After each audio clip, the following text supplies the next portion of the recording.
Welcome back to the Futurist New Deal podcast, and I'm here with Gregory Saggi. Am I saying your name correctly? Yeah, that's right. Okay, okay. We I just watched your interview on the Great Gaia Hypothesis on the Unshackled, and you were a transhumanist like myself, and you also have a connection to the larger world, a set of environmental concerns, as we all should. And not all transhumanists, I think, honor this to the degree that you do, or that I try to.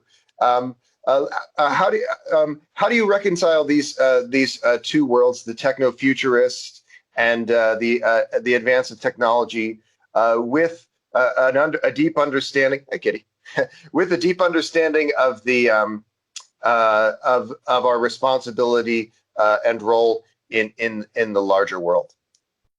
Well, to resolve those differences, we can have a look at things like what kind of built environment are we trying to provide for ourselves and future generations?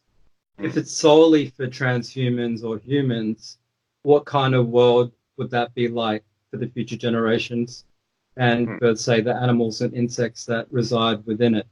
So if we then think of, say, like a cat or a dog or a tiger, what kind of world would be natural for that in the animal? How can we foster that environment and using our technology and resources provide a caring environment for all?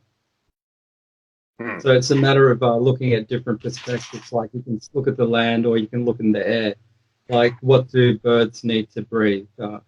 Does the air in one region then affect another region? Or is it just contained within a force field? That kind of thinking.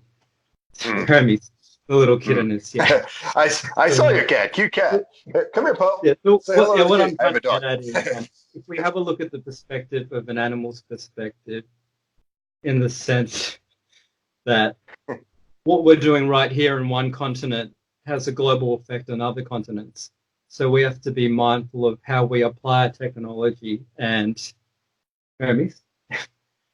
And That's being awesome. Oh. responsible.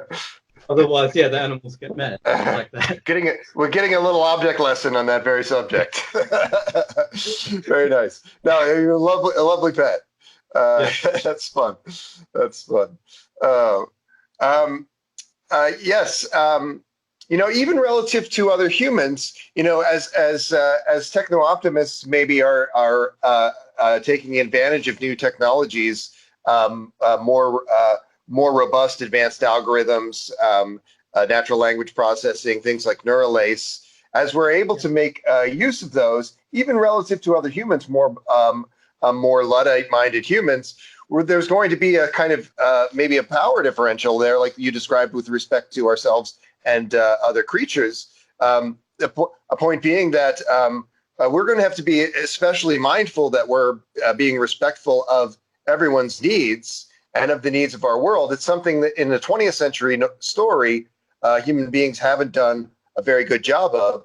I hope that in the 21st century, more enhanced humans and more empowered humans are able to do a better job of that. What do you think about the concept of the uplifting of creatures? The idea, Elon Musk's neural lace. There's a monkey who is now connected to, has 10,000 neurons connected to a machine, is able to be doing things with machines that I'm not able to do right now. Yeah, What do you think agree. about other enhancements? That's amazing because from the different sensory capacity of different animals, like have a look at eagles with their vision. Their vision is far superior to any of our drones that we have. So they are spatially and visually more capable than we are of processing that information. So what if we ask them for help instead of being trying to dominate over them, like work more in unison? And with the uplifting of creatures, some of that uplifting might be the mental enhancement of through various means. Some of that is our own enhancement in being better able to communicate. We have an anthropocentric kind of fallacy where we assume that a man is the measure of all things, and these other creatures are unfeeling automatons. That's a widely held sort of set of notions, but it's not really accurate. It's more a failure of ours to be able to communicate with oftentimes sentient creatures. Exactly, but sometimes it's not about dictating what the creatures do, it's about listening to them and seeing like, okay, there's this creature over there, there's a habitat, and instead of dictating where it should be or what we should do with it, we should maybe observe, see what kind of environment is beneficial for it, and then provide that sort of environment, nurture it. And by doing that, we'll be taking care of land care and things like that. So that's just going off on a bit of a tangent, but that relates back onto how we can use our technology for good. So by being mindful of when we create our cities, the natural impact as well to the natural wildlife and how they can have a fostered, healthy environment, not just humans and transhumans. And there have been studies and any number of essays written on the subject of human beings maybe migrating to one giant megalopolis. And much of the impetus for this may be for human development, in my view, but certainly it would also be maybe in the interest of better preserving the natural world and effectively turning the larger world outside of that megalopolis into a nature preserve of a kind that we're seeing with this Brazilian administration, the Bolsonaro administration, an acceleration of this trend, which, to be fair, it's not the fault of Bolsonaro, it's the fault of McDonald's and many U.S. organizations as well that are been pressuring for the destruction of entire habitats of rainforests and across the Amazon, and there's a million people living in those forests as well. What do you think? What kind of responsibility? What kind of policy approach might we take to stopping the damage that we're doing? Agreed. Like a policy of preservation and compensation is imperative, because how much medicine, how many cures, how many to elements, human elements, transhuman elements are in there? Lost to history. We don't know about all the traditional medicinal cures that exist in there, and a lot of that information isn't written down. It's transferred through speech, through song. So if we aren't mindful for the caretakers of the forests, then what are we losing ourselves as a global community? Yes, we it's something it's controversial for transhumanists. The idea that so I have a political campaign that I'm running, the Futurist New Deal. I'm running for president in the Transhumanist Party, and it's a controversial notion to be talking about bioremediation with people outside of the Transhumanist Party. If you as a transhumanist say that we may have some interventions for cleaning this garbage island that human beings have created, we may have sets of interventions to reverse features of climate change.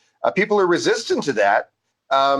They're distrustful of those things. They regard them as maybe some kind of dark magic, or they're just generally distrustful of them. I mean, I think that we have a responsibility to pursue things that we could do and not take it into gray goo, hopefully, territory of creating a larger problem. How do you feel about these bioremediation efforts, or efforts on the part of technologists to reverse some of these trends of damage?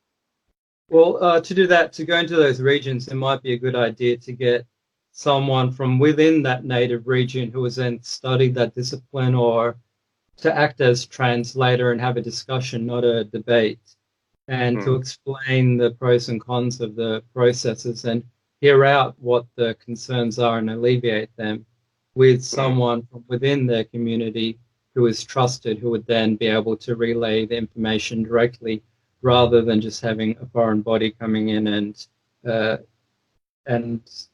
explaining everything without local interpretation. Hmm.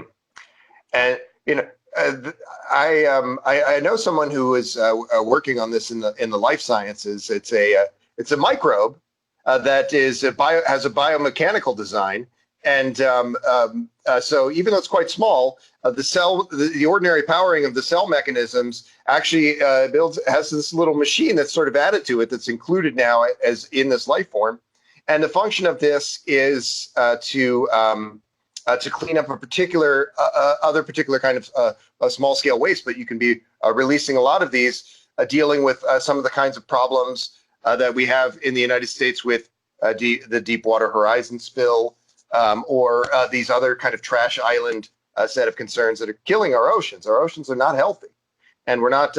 And it's kind of something that corporations have done for 200 years, is defraying costs by simply dumping materials, and no one necessarily notices, or they just get away with it. It's an ongoing problem, and it's coming to a head.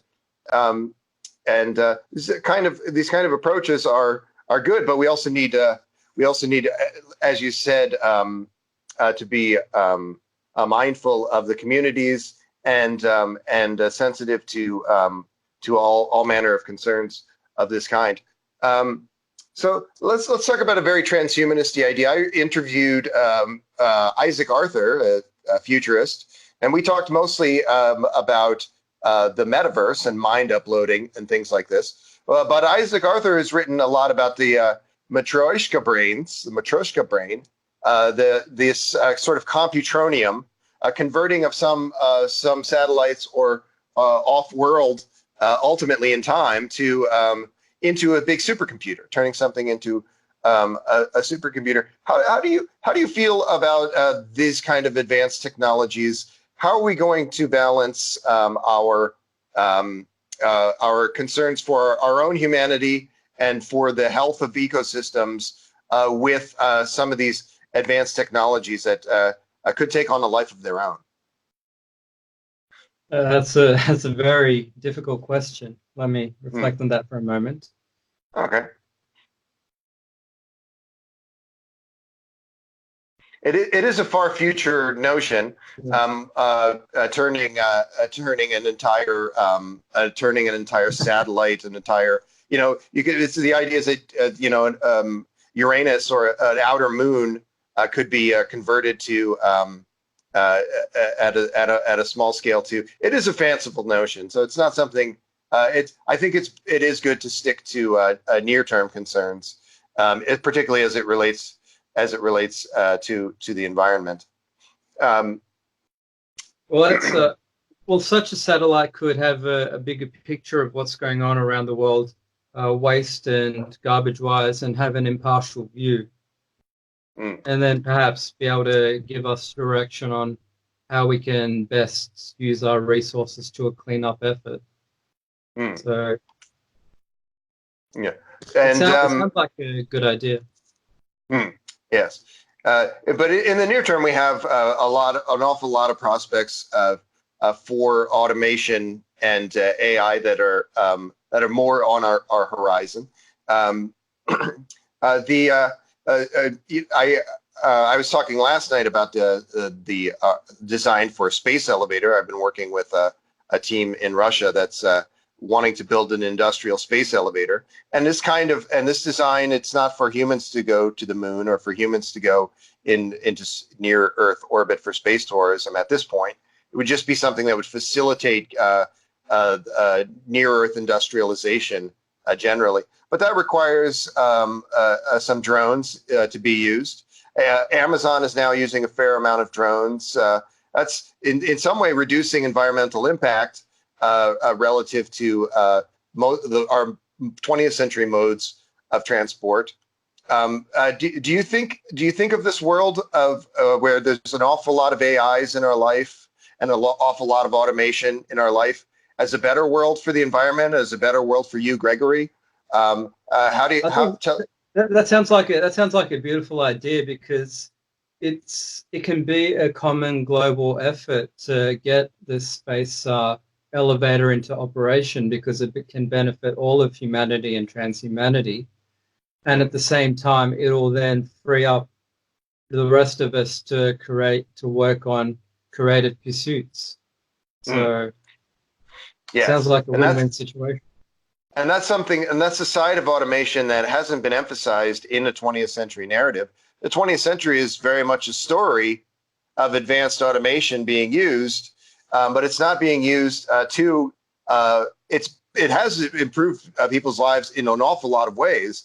But if the increases in productivity, for example, in machines and organizations, if we have seen a commensurate growth in wages, the average wage in the U.S. Would be 5 times what it is. And so we've seen that this growth in productivity has contributed largely in the U.S. to corporate profits, and not in that way to freeing up people's time. It's why the Futurist New Deal is an economic reform, reform ticket first and foremost. But I digress. We were talking about the Neuralace, this little monkey. This came up in a conversation with Micah Redding earlier this week, the Christian Transhumanist Association founder. I'd like to see a show. There was an awful lot of fascination in the 80s and 90s with Washoe, the gorilla, or who was the chimp that learned sign language? That's terrible. I can't remember. These chimps and gorillas and these particular primates were being taught sign language, and there was documentary films around them. This chimp was friends with Robin Williams and things like this, and it sparked the public's fascination. I think things like this they humanize, they increase our concern for the animal world in the way that we're able to spark the public imagination. And I think of this Neuralace thing, and I think we could be doing the same thing for uplifting and making the case for the basic dignity of the natural world with something like this. So I would like to see a 20 an 18-hour day or whatever live stream of what's going on with this wired monkey. I imagine it's not the sort of pastoral kind of view that maybe these other documentaries would be, but maybe it could be adjusted to be a little more viewer friendly. But I think that things like that we wouldn't necessarily expect, but things that spark the public imagination, will be the things that ultimately advance transhumanist goals like life extension, particularly, and full automation notions that we discussed. Do you have a feelings about life extension? How do you see that affecting yourself, your loved ones, or people that you know? I think it's of great benefit, and the best part about it would be finding out a way to make it have of benefit to as many people as possible who do not have access to it. Yes.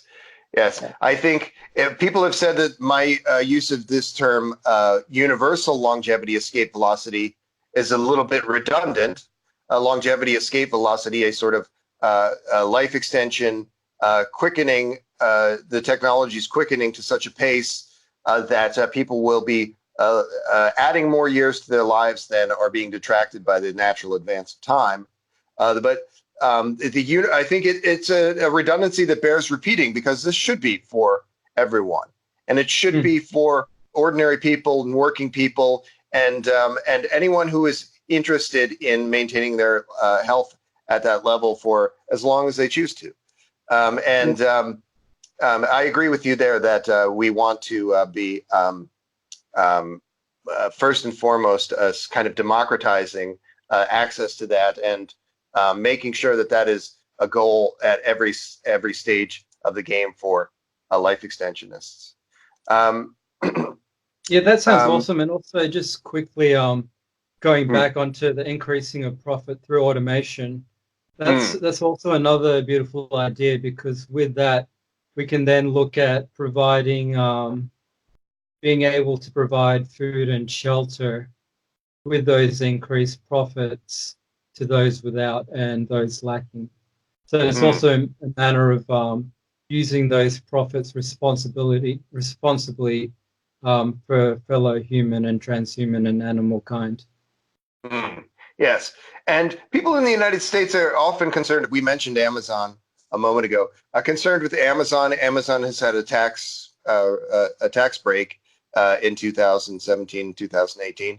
And there's an awful lot of business practices around Amazon that are questionable, but they are a full automation operation and trying to bring full automation into people's homes. And even though Jeff Bezos is now the wealthiest man on earth and having about $100 billion net worth, an insane amount of money that he should not have.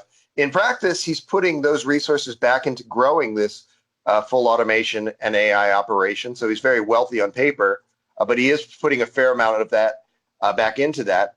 And it is kind of there is a kind of devil's advocate position to be made for bringing that full automation into people's lives. I don't prefer a for-profit model for that, but it is the thing that exists, and it is advancing.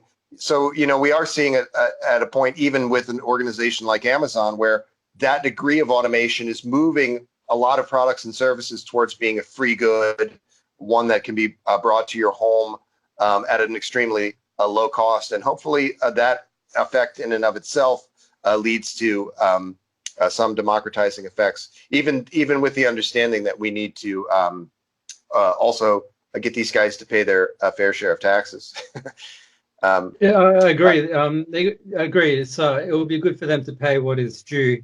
And not only that, commenting deeply on the economic matters is not my expertise, but what I would like to mention is that having Amazon providing all these goods at a lower services is a good thing. And it also is even better to ensure that those who do not know about Amazon or do not know how to access Amazon will have the ability to benefit from these lower cost or even free products. And very nice. In the transhumanist community, there's a meme called "fully automated luxury communism," and not to get lost in the weeds on the communism part of it, but it describes this kind of a full automation society framework and a post work, and to some degree, to degree that such a thing is possible, a post scarcity notion. And certainly such a thing is possible. It's just there's always going to be some economies and so forth. But the thing that economists sometimes point to in the failed states of the 20th century, these planned economies, communist countries and so forth, is something rather like Amazon. That is to say, if Soviet Russia had Amazon, that access to that level of AI and automation, level of access to the flow of goods and services in this highly advanced way, that they may have not fallen upon such hard times. And that's not a history that needs to be specifically repeated, but it's an object, it's a lesson that we can take something from in planning for this post more robustly post-industrial future. It's always hard. It's always hard when trying to relate these ideas to environmental concerns and respect for the natural world. What do you think? What do you think about lab-grown meats, for example? The in vitro beef that could replace this consumer market. That's a big existential risk. Factory farming and damage to the environment. Do you think that people in our community should be touting these technologies more? Exactly. That is a huge dilemma because it's not a magic bullet. We have to look at what goes into making the lab-grown meat. What intakes does it have? Does it require live blood? Not only that, what impact does the factory have in manufacturing the product, and the overall effect on health and well-being on the human biological system. That's not my area of expertise, so we'd have to consult, say, with nutritionists, doctors, and perhaps even zookeepers to see what their input is in how something like that could displace the animal kingdom. Yes. Well, by and large, it would be displacing the domesticated animal kingdom. Principally cows and conceivably pigs and chickens. So those number in the many billions, but their quality of life is extremely poor. We don't have the kinds of protections in place that we do for wild creatures. For these creatures, we treat them very shabbily, often horrific conditions that they're subjected to, and this industry could replace that. It is. People do have concerns in this vein with genetic modifications, and some of those are reasonable. I think in this case, actually, lab-grown meat is safer for humans because it removes the potential disease concerns. Human beings consume. There's risks associated for anyone ever eating a piece of beef or pork or chicken. If you remove these from your diet, you are at less risk. And while the disease concerns are removed from the equation, the lifestyle concerns maybe not wholly removed from the equation, but the disease concerns. It's a step in the right direction.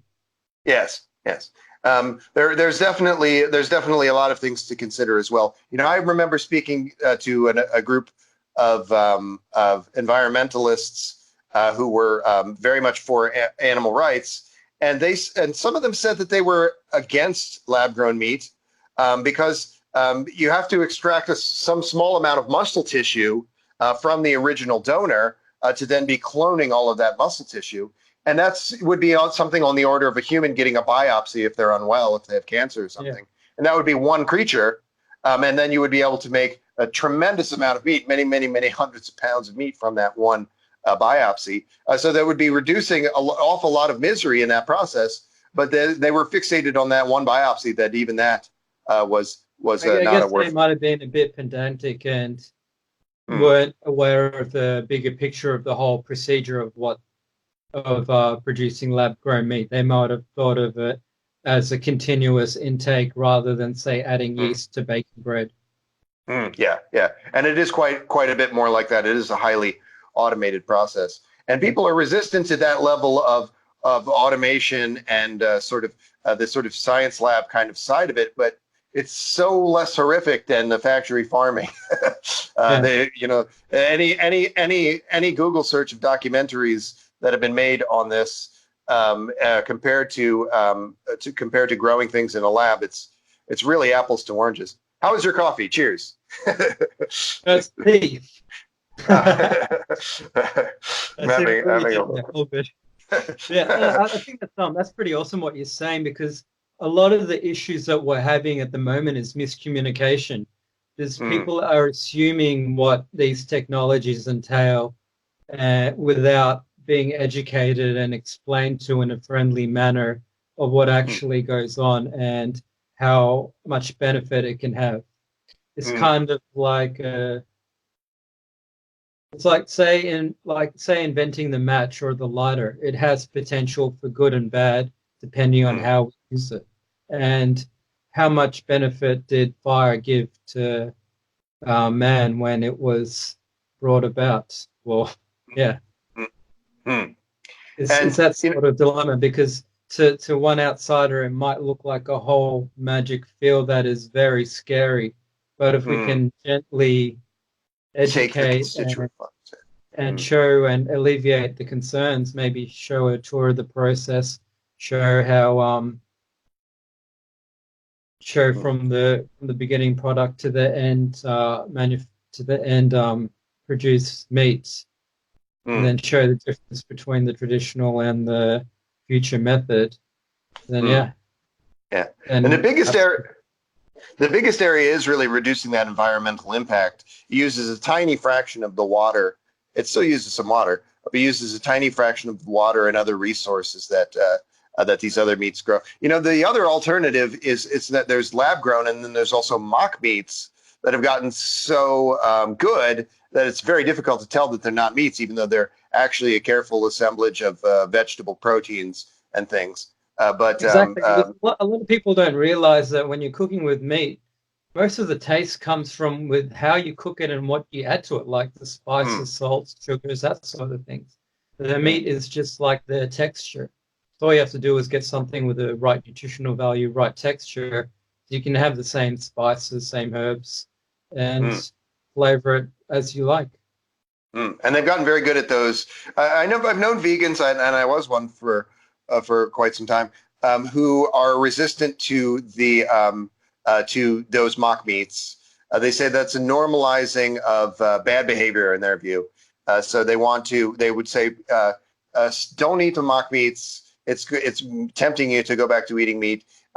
Make other recipes that are purely vegetables in vegetable form and so forth. But I never really understood that entirely. It seems a little like the sort of resistance to cloning that muscle.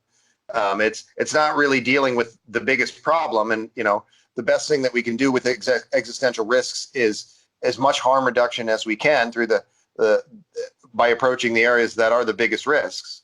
And I think that that's an important thing. What do you say to people who are, and you know, reasonable people? You know, there's different regulatory frameworks in the U.S., in the EU, in Australia for some of these things, and the U.S. drops the ball on an awful lot of these things as it relates to additives and fertilizers and chemical additives in foods. It's, you know, a lot of people, they won't eat U.S. food coming to the U.S. Because it has so much of this stuff in it. And on people's tongues when they're talking about this, they might also be talking about GMOs. So for example, I'm very much in favor of regulating, removing some of these Roundup, Monsanto products, and all manner of chemical additives from food. But I am in favor of GMOs, as a GMO is no different from other things that evolved over the course of a longer time. What would you say to people who are afraid of GMOs? They think it's something they would want to err on the side of caution and avoid. Well, I would ask them that to do a little bit of research and perhaps look at, say, potato farming in desert countries, and have a look which potatoes survive best. Take a look at some case studies. Are the wild ones there thriving, or are the ones with a bit of help producing crops to feed people? So have a look at what's already been done, do some background research, see what kind of health impact it has on the people's eating it, and then draw a conclusion before making a blind assumption. Very nice. Yeah, and an awful lot of human misery has been moved from the equation by more advanced methods of producing food. You know, it is that double-edged sword where now we're reaching a point of crisis with some of these things. But at the same time, the Earth could not sustain the human population of this size without some of those chemical additives. And certainly, you know, even the GMOs, you know, the golden rice it would save many millions of lives just by adding this more a set of nutrients to rice that was going to people in India and that region. And there's a number of things that we can point to along these lines. It sometimes seems that maybe Westerners are a little spoiled when talking about these things.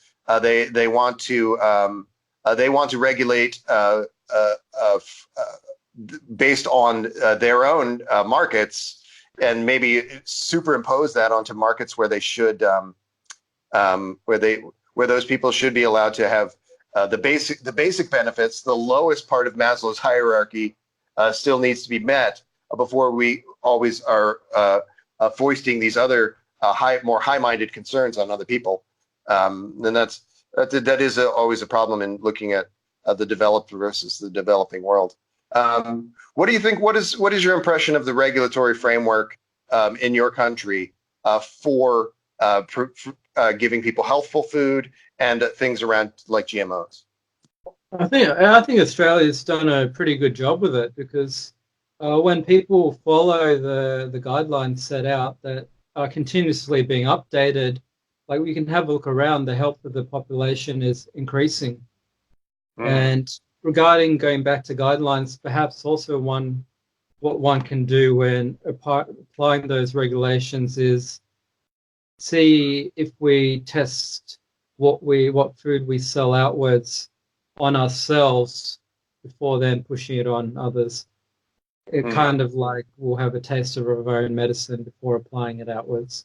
Like for myself, with health and sports, say experiments or whatever that I do, I test it on myself and I don't tell others how to apply it, and I'm still breathing. Very nice. Tell us, most transhumanists, but not all of my viewers are well versed in biohacking and related subjects. Tell us a little bit about your interest there.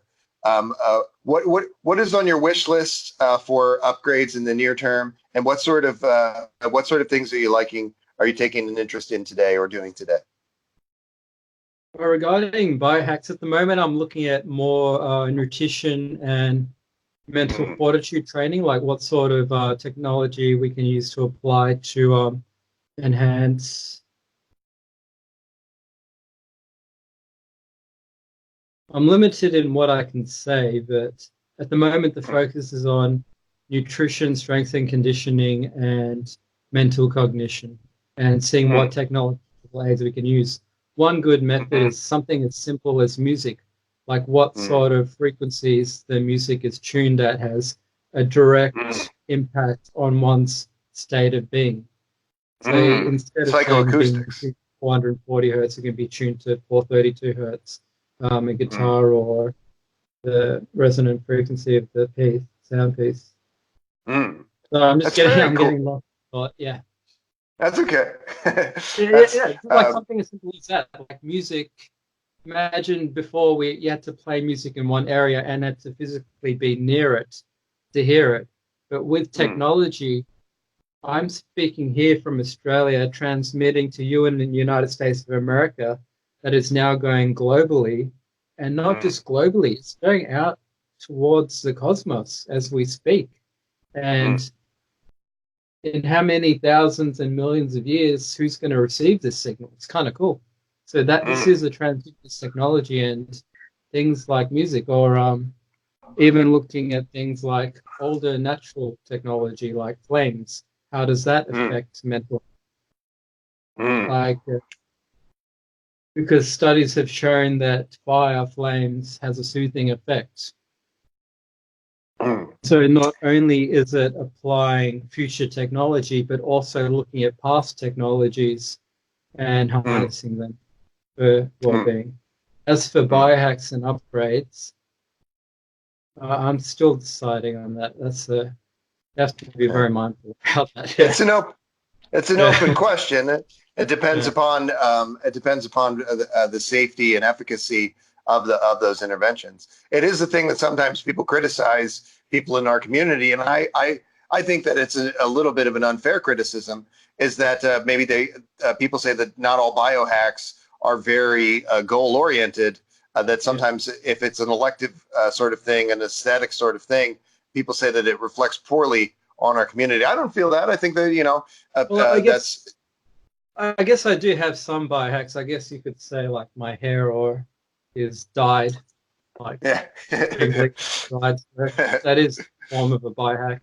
Other ones, I am not knowledgeable enough to really give advice on biohacks, so it's not my area of expertise. And you alluded from message. Okay. Well, just a kind of an area for conversation. You alluded to nootropics. I think it's an interesting topic, and like coming previously from the Faculty of Medicine, I really do not feel comfortable putting out advice on that subject. Mm. We mentioned nootropics a moment ago. Let's keep it to the sort of socio-political implications. We're kind of talking before that about Neuralace as maybe something that's might give people added capacities, natural language processing, more robust digital assistants, and advanced algorithms, giving people added capacities. These are force multipliers. Do you see nootropics as being a force multiplier in the near term? Maybe empowering transhumanists to get more done, to be better organized, to make plans for a planned community. I see that definitely 100% as a force multiplier, but at the same time, it's got to be balanced with rest and recreation. Because if you have all this added extra capacity and purely put it into work, then that's not good for health. We've got to be able to also slow down and stop, look around, enjoy life. And so people. So it's like we can accelerate our functions, but at the same time, we've got to be mindful to have that time for recovery and rest. Yeah, and people say this today about people say this today about the rigors of the workplace and about corporate surveillance and the social media landscape more broadly, that it's an exhausting place to live. That there's never a moment's peace for some people in living this way, and it's disrupting their natural rhythms, and it's disrupting their personal life and making them feel unhappy or unwell. So we can expect that maybe in a more hyper-real framework, people might be even sacrificing their well-being even to a higher degree. It brings to mind this U.S. Central Intelligence Agency and DARPA-related and Pentagon-related agencies have wanted to do and worked with things like this in the interest of creating great super soldiers. One of the things that they've done is developed medications that would potentially remove sleep from the equation. You don't need to sleep anymore. You're a Superman now. Supposing that that's something that's coming about, is that something that you would take an interest in? Does it seem too grotesque? Does it just seem a source of some unhappiness? Sleep is nice. Yeah, I was just say that. I like it. It depends on the individual, I guess. But being able to relax, to sleep, that's a good thing. Yeah. It's something I don't see people giving up.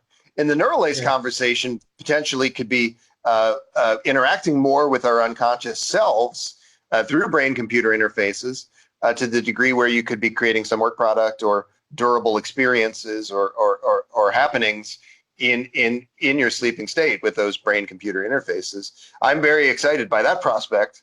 I'd much rather be able to do that than have become a person who's no longer requires sleep. But that itself, this kind of merging of a dreamlike state of mind with your ability to interact with the ordinary world, that has some strange implications too. You don't have the same kind of boundaries in your sleeping life, and you kind of see this kind of hyper real qualities kind of creeping into our world already. With the notions of kind of fake news. People think that everything is fake news. You see that distrust and uncertainty creeping into our world, and you could really see that becoming a concern maybe as people are getting into the sandbox in different ways, and that the hyper reality of that. It's interesting. Interesting stuff.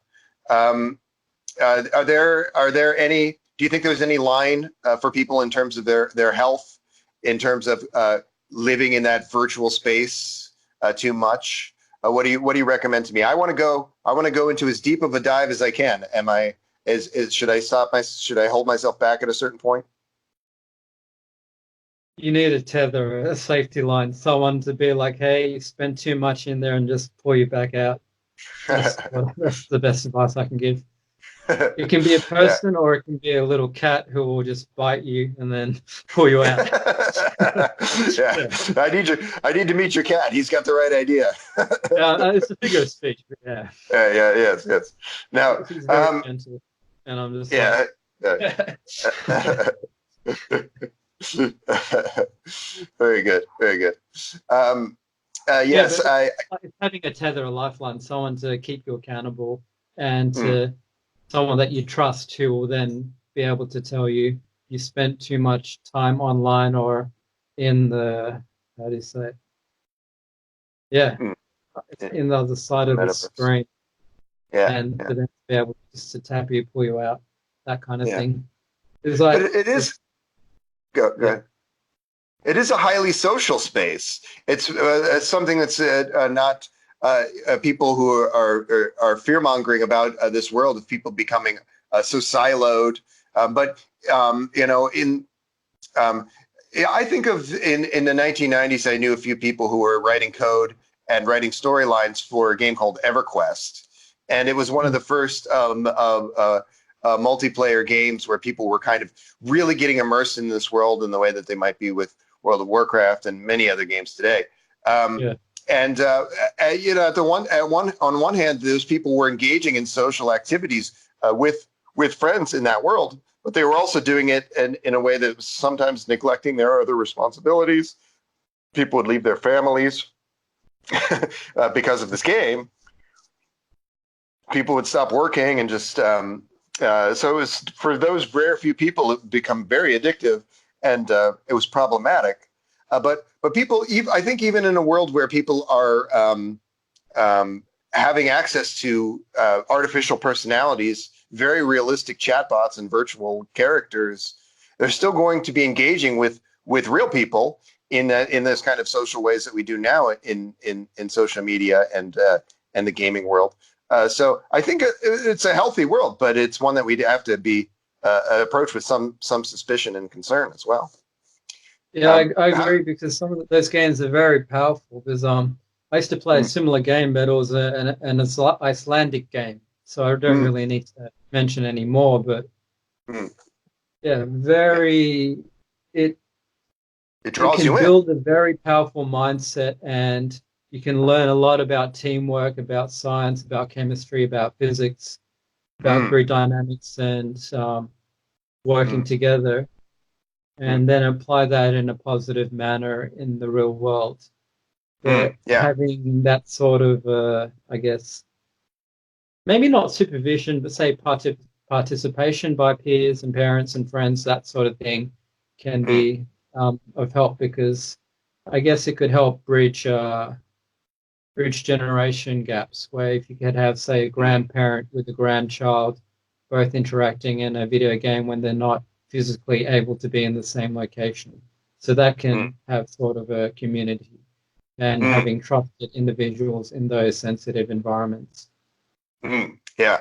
And in an augmented reality framework like the one that you're alluding to, some of those game experiences, maybe not just a team building exercise or a training exercise, but that experience itself could be the basis for some actual undertakings or work product. You know, people could be kind of LARPing in their as a gamification of their kind of business or other undertakings. I think gamification itself is kind of a tricky idea because it seems, in practice, it seems to be getting people like into that world where they're just constantly working and never having a moment to meditate or Mm. be in themselves. You know, so the article about Amazon, which we mentioned, they have some very questionable business practices. You know, and they have these metrics and standards for automation and increasing productivity for workers. It's at such a breakneck pace that people would be working for 13 hours and have a total of 18 minutes off during these long shifts. So they're being really worked far too hard, and that's an experience that a lot of people are having with these digital tethers and these ways in which our kind of cell phones are becoming a constant extension of the workplace and so forth. Exactly, What? because people as much as we want to or would like it to be, people are not machines. And say, for Mm, example, with Amazon with the 18 minutes off, how long does it take to get from where they're working on the work floor to the bathroom? Does that take mm, 5, 6 minutes? How long would they mm, need in the bathroom? And what mm, happens if their bathroom is already full? And then mm, how long would it then take them to get back from their bathroom to the workforce, to the workplace, work floor, where they have to sign on the dot, otherwise be risk of being fired. So what kind of mm, stress does that have on those people? It's mm. it's It's about pretty treating. significant. Well, I guess it's about the CEO or the chairman or the all the C levels. It would be nice if they would then step in and experience what it's like at the lowest rank, not for a Mm, day, but maybe do it for a month under the mm, conditions that their predecessors or they themselves then want to set forward and see if mm, they like it for a month, then yeah, go for it. But if they mm, don't, then make change. mm. Yes, yes, and it is a concern that people have, and it's a concern that people have with transhumanism. It's that we are becoming more like the machines than the machines are becoming like us. And in some ways, that's the story of the 20th century with these increases in productivity, but not really increases in economic security that would be commensurate with that. But it's kind of taking on this a mind of its own in these kind of situations where you have it's kind of a little dehumanizing to have uh, to have uh, your lifestyle be more like that of a machine, and that is something that we would hope advanced automation becoming a more thoroughgoing quality towards full automation, towards a truly post-industrial society. That the object of that is not to turn us more fully into automatons, but to divorce us from those necessaries so that we can be doing more creative things, more things that we would find fulfilling, and doing it in such a way that is healthful for us as a society. I think that the basic income that's described in the Futurist New Deal, which is funded from federal land dividends, they're held in great number in the U.S., and we would be leasing those to carbon neutral companies that agree to not leave leave any mark on the lands in the long term. And we would by being able to make that step, even if it's a temporary stopgap, the basic income, we would allow people to start to live better, start to develop those small businesses, start to develop. There's an awful lot of people that I know who would be working on apps if they didn't have this giant mortgage payment. They didn't have these necessaries. I do believe that many tens of millions of people would take a far more a different kind of productivity, but a far more useful kind of productivity in the workforce, in having access to a basic income. But Then that's a little perhaps, bit about the futures. yeah, then Yeah. perhaps one approach that the corporations could have is get the executive boards to have a look at their workforce, have a look at what's going on in their employees' lives, and look at what kind of external stresses they have. And Mm, instead of saying investing all the profit of the company back into the company to then make more profit, they could do things like have a look, see which employees are struggling on their mortgages, provide relief to that, those sort mm, of initiatives. So it's about taking care of those within the organization because that then strengthens the organization as a whole. mm. So Yeah. because not only investing in the company itself, but the company's people. Mm. Yes. And I remember it was about 2 years ago now that Google released a series of demo videos for a new digital assistant that was able to be making calls for you and had the appearance of being a real person. And some of that is now available on my Pixel. And this idea that your digital assistant can be doing work or assisting you in your studies, assisting you in programming, translating your spoken English language or spoken language of choice into code for you, and also assisting in that workflow generally. It has tremendous implications. Just that Google product, the digital assistant that's able to make phone calls for you. That's a front end of a business for free for everybody who wants to start a small business. And all of these things, I think, will have a democratizing effect. But we have to kind of be insistent that they do be used for the benefit of people and making their lives better. Because as we see, we've made missteps in the 20th century with just allowing those for-profit models to really be siphoning out all of that productivity for then us. What happens if all the Google assistants decide they only want to do business with other Google assistants and not the operators behind them? Well, that gets into an interesting set of concerns, and very real concerns. We have in the United States, we have an organization that was influenced the 2016 election, the 2014 election before that, and it rebranded for the 2018 election, but it still exists. It's Cambridge Analytica. And there's others like this, one called Palantir, the ones controlled by the Koch organization. And these are kind of chatbot organizations, and also sort of individuals working for those organizations as well. But the idea of Google being able to host many billions of artificial personalities who I cannot distinguish from a real person, and that pretends a level of manipulation and social engineering far beyond what we see right now with these forms of Cambridge Analytica, which influenced the U.S. election significantly. So that the digital assistant gone awry concern, it has serious implications for the next few years. And so like a lot of these things we can imagine very good things or quite horrific things deriving from this. Would you like to have access to those digital assistants who are able to do an awful lot of your work for you, or improve the use of your man hours as you're pursuing your business? Well, I'd like to read the terms and conditions first. Yeah. Wise man. Truer words were never spoken. That's like Pandora's box. That is, once.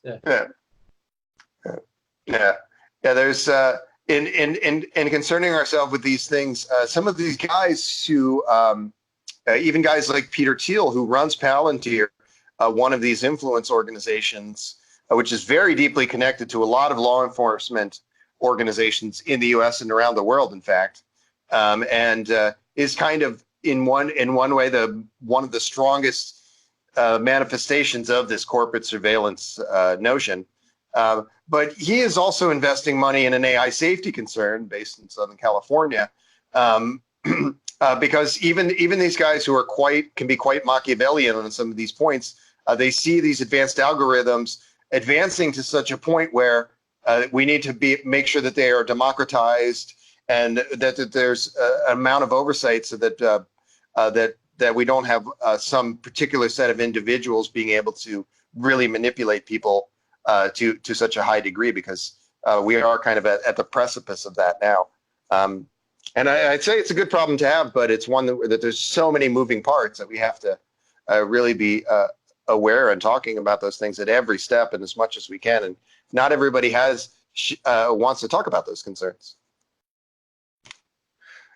Well, this has been a really interesting talk, Gregory. Thank you for bringing some of these environmental concerns and humane approaches to systems concerns to this kind of discussion. I think that it should be at the top of everyone's list. We should be thinking about automation and AI every day, but we should also be thinking about how it makes us better, how it makes our world better, and not moving us into some kind of dystopian horror. So thank you again. I enjoyed talking with you. And hey, let's do this again sometime. I'd love to chat again. That'd be awesome. Maybe we can play some video games on the side. Yeah, let's do it. What's your game of choice? Oh man, I haven't had a lot of time for games lately, but Likewise, you, uh, likewise. I, I, I it was kind of a weird change for me when the Nintendo Wii came out because I was able Yeah. to get up and kind of like box and do stuff, and I felt that it was a little more the way I am in the world to be kind of getting let out a little bit. I'm not as healthy as of a person as I was then.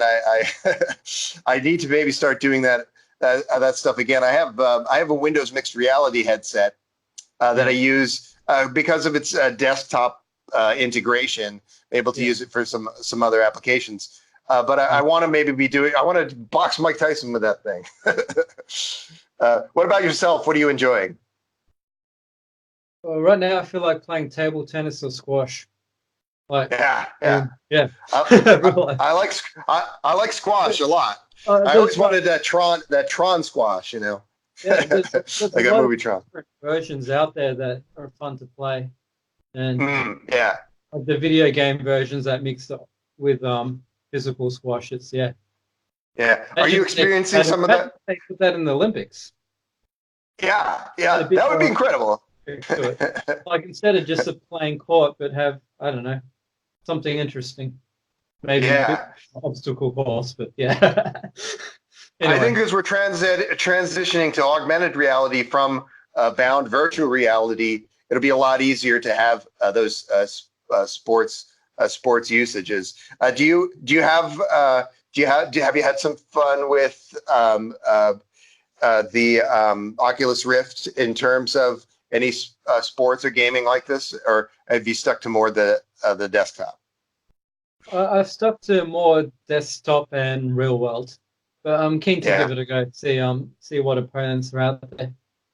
yeah, me too. I gotta be making better use of my devices here. All right, yeah, let's play some games sometimes. You got to show me the ropes. Uh, on the contrary, you have to teach me a lesson or two. But thank you. All right, thank you, Gregory. This was fun. Yeah. All right, I'm gonna hang up.